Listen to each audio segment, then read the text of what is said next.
Hi there friends. So I'm actually waiting at the moment for YouTube to do some processing of a video that I've uploaded and some footage to dump and all that kind of stuff. So while all that's happening and while it's doing its thing, I thought I would film another couple of videos because I want to show you a couple of card decks that I think you might find interesting and hopefully useful. One of them is one that I'm very familiar with, and that's one we're going to look at today. And another one is entirely new to me, so I'm still figuring out how to use it and how it actually works. But more of that later. This one is probably one of the first card decks I ever worked with, apart from tarot, and I discovered it probably 2 or 3 years after I first got into tarot cards, which I did at university. Those of you who know my tarot history will know that I discovered tarot cards and started using them when I was a student, and towards the end of my time at university, or probably just after I'd left university, I then went to the Findhorn Foundation and did an experience week there, which was, as the name would suggest, a very good experience. And on that experience week, I was exposed to something called the transformation game, which is a tool for insight and intuition that the Findhorn Foundation uses. And the people who developed the game, Joy Drake and Kathy Tyler, developed this tool which can be used as part of the game but also stands alone. And it is called Intuitive Solutions. And again, as the name would suggest, this is a tool that's about helping you get in touch with your intuition. So I'll tell you a bit more about it in a second. But what I thought we would do in this video is, because it's a very structured process and a very useful process, I think, I thought what we could do is we could actually walk through it together. So rather than show you every card that's in the deck, because some of them are quite similar, what I'm going to do instead is show you the structure of the deck and the tool, and we're going to use the cards to help you figure out or work out how to apply your intuition to an issue that is bugging you. So I'm telling you that now because I want you to begin to think about if there is something that you could do with some help with in terms of applying your intuition to it. If there's something that's been bothering you for a long time, or a new issue that's arisen and you just think, I need some intuitive insight here, how can I get it? Well, hopefully with this tool you can get it. So the way that it works is that there are 3 different sets of cards that are part of the tool, and there's a process that you follow. So let me read you what's on the back of the box so that you can just get a sense of what it's all about. Always remember your glasses when you're about to read. So, Intuitive Solutions from the creators of the Angel cards. Now the Angel cards are quite well known, they come from Findhorn as well, and I'm actually going to do a video on those fairly soon. But the Angel cards appear in this deck as well. They're a part of the deck, so they look like this, little cards with angels on them, and they're quite well known, but this tool incorporates them as well as some other aspects. So it says here, Intuitive Solutions is a simple tool you can use whenever you want immediate clarity, understanding and direction. Its no-nonsense approach helps you to apply your wisdom and resourcefulness to change any situation and make decisions that benefit everyone. Intuitive Solutions can be used to recognize subtle dynamics underlying challenges, release limiting beliefs, feel motivated and inspired, discover new ways of resolving difficult situations and act with decisiveness. Let Intuitive Solutions assist you in every area of your life, solving a problem, healing a relationship, changing an unproductive behavior, clarifying job and financial concerns, or fulfilling your deepest desire. Because Intuitive Solutions goes straight to the heart of any issue, you can use it again and again. The process is especially useful during a stressful period of transition when you feel uncertain about your next steps. Intuitive Solutions supports you in strengthening your ability to turn insights into effective actions. And it says here that it's for 1 or more players. Now, it's not really a game, but you can use it as a game. But you can use it on your own, or you can use it as part of, 2 of you can use it, or as part of a group. And in fact, I've used this in a group setting, both on courses that I've attended, and also when I've been facilitating groups, I've used this. And it really is a pretty powerful tool. You'll notice that my copy of it is slightly faded. I've used it so much, it's been in the sun, so it's really meant to be that colour. That's the colour of the box. If you buy it, you'll get a box that's kind of that colour, but mine has gone lighter blue because it's been sitting in the sun. So there are 3 parts to this tool. So they are the insight deck, which is a little deck of cards like this, and you know that it's the insight deck because it has insight and an open door on the back. Then the setback deck, which looks very similar but has a closed door and the word setback. By the way, be careful not to get them muddled up because they are the same size and the same shape, and if you get them muddled up, it's a pain in the neck trying to get them all sorted out because they look very similar from behind. So that's the insight deck, that's the setback deck, and then, as I said, there is the angel deck as well. So what I'm going to do is I'm going to walk you through the process that you use in order to apply this tool, and you'll get a sense of how it works. So obviously, if you don't have a problem you want help with, you don't need to worry about that. But if you do have a problem that you want help with, then think of it now. And what we'll do is we'll go through the card, or we'll go through the process, and I'll show you an example of the card so that you get a sense of what it is like. So there's a very handy little booklet that comes with it with all the instructions, including an outline of the process here. And it's a 6-step process. Step 1 is formulating your personal focus statement, so the thing that you want help with.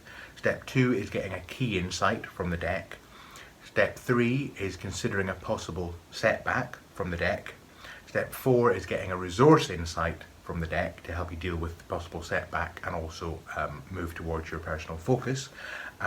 Step 5 is choosing and connecting with a bridging angel, which then gives you a kind of an ally to work with in terms of drawing on your intuition and solving the problem. And then step 6, of course, you know, it would be useless without this step. It's figuring out the action steps for moving forward. So let's just go through it step by step, so that you can get a sense of how it works. So just take a moment to just think about what would be a good personal focus for you, what you might need some help with at the moment. And it says here, take time to become clear about your intent in using intuitive solutions. Choose a specific issue or area of your life that you're finding challenging. Intuition is a practical and valuable skill in all areas of life. The following may help you crystallize your concerns into a clear statement of intent. Read it through once or twice before writing down your focus statement, and then give it a try. So it gives you some instructions here about selecting a time and space to be free of distractions, sitting comfortably, you know, settling down, closing your eyes and relaxing, releasing tension in your body, breathing slowly, deeply and easily, and taking time to reflect upon your present situation. And then once you get to that stage, you think about what is most in my heart, what is it that I would like assistance with, what do I most need to know now. Now, those of us who use other decks like divination decks, oracle decks and tarot cards, I think you could very profitably combine those with this if you wanted to. You don't have to, and obviously you could just spend time thinking this through for yourself, but if you wanted to use your oracle or tarot cards to help you answer some of these questions, that could be an interesting thing to do. What I'm going to suggest for the purpose of this video is that we don't do that, just so you get the sense of the purity of the system. So once you've thought of all of that, you know, you clarify your personal focus, make sure that the intention is specific and clear, keep it short and direct. And it gives some examples of personal focus just to give you a sense of what you might work with. So things like, how can I clear the stress associated with my job? That's one example. What is stopping me from making a decision about my relationship? That's another example. How can I heal my self-criticism? Another example. Then another one is, what underlies my dissatisfaction with my life? And how can I create more happiness? So once you've clarified your personal focus, it's a good idea to write it down in a short, simple statement, certainly to keep it in your mind. Because step 2 is gaining an insight. And what you do is you hold your personal focus in your mind, and you intuitively choose an insight card from anywhere in the deck. Now you could shuffle through them and pick one, you could shuffle, cut, you could spread them all out in front of you and see which one you're intuitively drawn to. Whatever works for you. They're not in any particular order, they're not numbered or anything. So what you do is you just go through the cards and you intuitively pick one. So I am going to pick one in a moment. So hold your personal focus in your mind. And what you might want to do, if you haven't written it down already, is write it down. And I am just going to do exactly as the instructions say. I am going through the card, I'm just flicking through and intuitively I'm going to just work out when to stop. I'm just going to stop. Ooh, well, we've had a jumper, but I'm not counting that because there's more than one, and what I want to do is show you how to do it intuitively. So you just go through until you feel that click. That's the one. So that's the insight.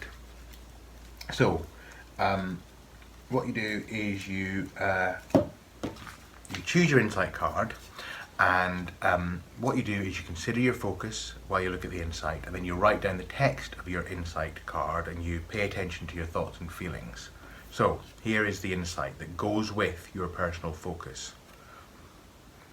Your personality is radiant with inspiration in the present situation. Recall a time when you experienced inspiration. See, that's what they look like, just text on the cards, nothing terribly fancy.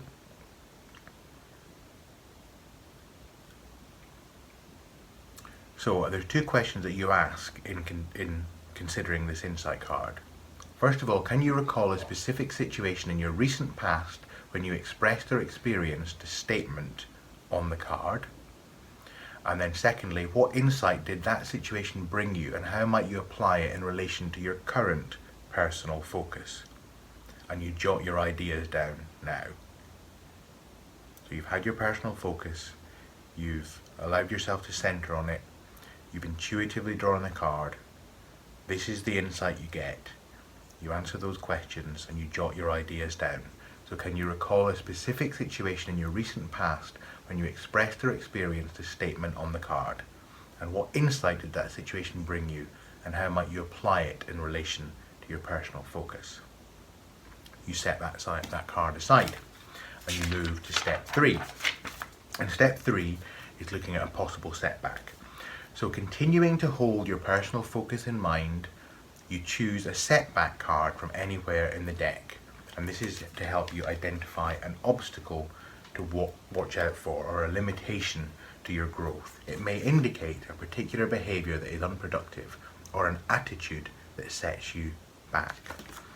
So again, you just go through the setback cards, and when you feel that pull, that intuitive pull, that you know the card is right for you, and that is it for me, you pull it and you record the text of the setback. So you write it down and you think about a specific time when you felt this way. So here we are. This is the setback for your personal focus that you're dealing with just now. You are set back by your aggression in the present situation. Recall a time when your aggression set you back. There it is, there's the text. And while you're considering that, there are 4 questions to ask for this one. So again, you're thinking about the time that you in the past have experienced this, because that helps you connect with the dynamic of how it operates, how that setback could operate in your life. The chances are we have been there before. So first question, how does this limit you in relation to your personal focus? So how does this setback limit you in relation to your personal focus? Jot down some ideas. Question 2, what types of circumstances block your progress? What types of circumstances bring out this setback? Question 3, are there signs that alert you before you're set back in this way? So in this case, how do you know when aggression is building up within you? And then question 4, how would your life be different if this setback no longer occurred? So how would it be if you weren't experiencing this setback, or weren't able to experience this setback? And you notice and note down any significance, meaning, or memory that is sparked. And you set this card aside. So that's step 3. Step 4. Now, what we need is another insight. We've got our personal focus. We've had an insight on that focus. We've considered a possible setback. And now what we need to do is we need to look at a resource insight. So again, you go to the insight part of the deck. Intuitively choose another insight card from anywhere in the deck to indicate resources within you that can help you transform your setback. And this insight may suggest a new attitude or direction to take when faced with circumstances that set you back. As you record the text of this insight, take note of your first impressions and follow those thoughts deeper as you reflect on the following 3 questions. Now, there are 3 questions to consider, but before we do that, we need to choose another insight. Again, intuitively. Just go for the one that feels right. I have got it. So here we are. It says, thank you for demonstrating joyous, conscious, human living. Thank you for demonstrating joyous, conscious, human living. So as you record and write down the text of the insight, take note of your first impressions and follow these thoughts deeper as you reflect on the following 3 questions. First, does this insight indicate a direction or an action you might take that would change the outcome of the setback dynamic? B, or 2, have you made a decision that may be limiting your way of thinking objectively about the current situation? How can this insight support you to reevaluate and update this decision? And the third question, how does this card affirm your resourcefulness? How does this card affirm your resourcefulness? And you record your ideas and thoughts on this before you continue moving on. So feel free to pause the video if you're working this through. Okay, and you set this card aside. So you're keeping the cards aside that you've chosen so you can refer back to them. Then step 5, let me just have a sip of tea. Step 5 is when you pick your bridging angel. And this is a bit like picking an ally or an archetype to work with you. So it says here, angels are inner companions. They help us to look at the world in ways that infuse our lives with vitality and assist us to experience the deepest levels of understanding, creativity, and caring. Each angel card illustrates a quality that can evoke your intuitive abilities to renew your spiritual connection. The particular angel you select at this point in the intuitive solutions process will provide a bridge to connect you to your commitments and decisions and support you in creating and implementing an effective action plan. So this is a dynamic archetypal force that is going to help you. Your bridging angel suggests a specific quality that you can bring to the situation. And it says here, read through the visualization once or twice, noting the main point, then give it a try. So there's a process to follow. So again, you prepare yourself, you allow your thoughts and feelings to settle as you draw your attention inside. Take some time to review your personal focus and the cards that Intuitive Solutions provided for your reflection. So you can look at the cards, the 2 insight cards and the setback card that you chose. And now inwardly invite an angel to join you as a bridge to support you in implementing your insights. Be receptive. Imagine a contact being made and a pure stream of light from above illuminating your personal focus. Take time to let this connection strengthen and deepen. So this is meditation. This is connecting and visualizing a connection. Open to it fully, and when you feel ready, open your eyes and select the card to which you feel drawn. So what you do is you go through the angel cards in exactly the same way, and face down, you just feel drawn to one of them and you select it. So we have got an angel card. And then what you do is you look at the name. What we've got here is joy. That is the angel that is working with us, the angel of joy. Close your eyes once again, move back into the silence and welcome your angel by name. Invite its purity and radiance to infuse your situation. Open your heart and mind to communication with your angel and allow the significance of the quality to become conscious. Ask the angel to suggest practical ways you can express this quality in your current situation. Let your angel speak to you through images, feelings, or words. Listen carefully. And then an affirmation. Affirm your ability to be a clear, open expression for this quality. Visualize it flowing into your life in creative ways that benefit everyone. So you might write down an affirmation that relates to the angel of joy. And when we say angel, I think it's important to say here, I know that angels are associated with a kind of Judeo-Christian tradition, but angels appear in cultures all over the world that are not just Christian. So I think, however you want to see them, you can see the angels as forces, as archetypes. You might even call them archetypes if you wanted to, or qualities, if you don't feel comfortable with angels. Finally, you ask for a gift from your angel and you take whatever presents itself, a picture, a feeling, or a phrase. So remember, you're still in this meditative state.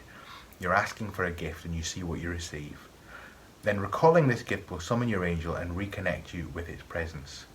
Complete the visualization by giving thanks. When you feel ready, open your eyes and write down ways that your angel can assist you in achieving your personal focus. Record your impressions and ideas before moving on. And then it says here, be receptive to ways that your bridging angel can show up that are unique to your understanding. Don't limit a fresh perspective by simply relying on dictionary definitions of the word. Open to the full essence of the quality and allow the angel to reveal its true meaning in direct relationship to your personal focus. So you'll know when you're being spoken to by this quality. So that's your angel. You set that aside. And then step 6, this is the final step, and it's the action step. So you reevaluate your personal focus statement in the light of the information that's been provided by the sequence of your intuitive solutions cards. Mental insights alone are not transformative or a substitute for action. The long-term achievement of your goal hinges upon your willingness to take initiative, stretch into new realms of possibility, and do whatever is needed to follow through. And it gives you 4 questions to prompt some of that thinking. How will you put into practice your realizations with regard to the personal focus you've chosen? So you've been writing down your realizations and thoughts as you went through the process. How will you apply them to the personal focus? 2, next time you experience a limitation indicated by your setback card, what will you do differently? So you might want to write down ideas. So the next time, in this case, you are set back by aggression or feel aggression bubbling up, what will you do differently? 3, decide on a single change that you're willing to make and record that change as a personal commitment now. And again, take time over that. Just take time to think about what that might be. And then 4, write your next steps on several post-it notes and remind yourself of your intention and put them where you will see them often during the day. And then at the end, it makes a suggestion for how you might integrate all of this into your life. And this is quite important, so I'll read all of this in full. If you are puzzled by any of the cards you have drawn, be patient. A clear message may be apparent immediately, but if not, don't overanalyze. Instead, let the text of the cards move you more deeply within over the next few days. Ask for dreams, interactions, and life situations to bring you understanding of the cards without effort or strain. Put post-its where they will remind you of your action steps. Reconnect with your bridging angel and give it time and opportunity to communicate with you. So you might, again, from other decks, find angels that represent this quality for you, or archetypes, and surround yourself with them. 3, take a few minutes each day to read over your intuitive solutions card and stay alert to additional intuitive prompting. So don't put them back in the pack yet. You could put them on your altar, refer back to them. And 4, who will you contact to support you in following through with your changes? So reaching out and getting help from someone else can be helpful as well. To help integrate the information you've received, you may wish to share your card sequence and interpretations with a friend. Choose someone you trust who can offer you additional insights and feedback and who will support you in following through on any commitments you make. And that, of course, is one of the things that a coach can do. And there are various other things in here about other ways you can use it and how you can follow through in the future. Just to give you, again, some examples so you get a sense of what else is in the deck and just some of the other cards. So here's some examples of other insights. Having fun in life doesn't mean you're avoiding pain. It's easy for you to be yourself at all times. These are insights. You focus on insight rather than hindsight. That's an insight. And your sense of joy and fun brought a breath of fresh air into a stuffy and all too serious conversation. So when did that happen? Think of that. Final one on the insights. Move straight on to the next level now. Do not hesitate. Move forward with confidence and willingness to learn. That's the kind of insight you can get. Kind of setback. You're set back by your feelings of inferiority in the present situation. Recall a time when your feelings of inferiority have set you back. You are set back by your coldness in the present situation. Speaking of coldness, there's a cough on cue. Can't say no, don't want to say yes. When was the last time you felt cornered? Those are some examples of more setbacks. And then examples of angels as well as joy. We have play, purpose, synthesis, the angel of synthesis, the angel of compassion, and the angel of courage, and many others. So that is Intuitive Solutions. I hope that the walkthrough was useful. I hope that you've been able to apply this to something in your own life, and that it helped you to come to some realizations and thoughts about how you might move forward. Intuitive Solutions by Joy Drake and Kathy Tyler. A really useful tool. Great for coaches. Okay, so I hope that was helpful. Take care everyone. See you soon. Bye.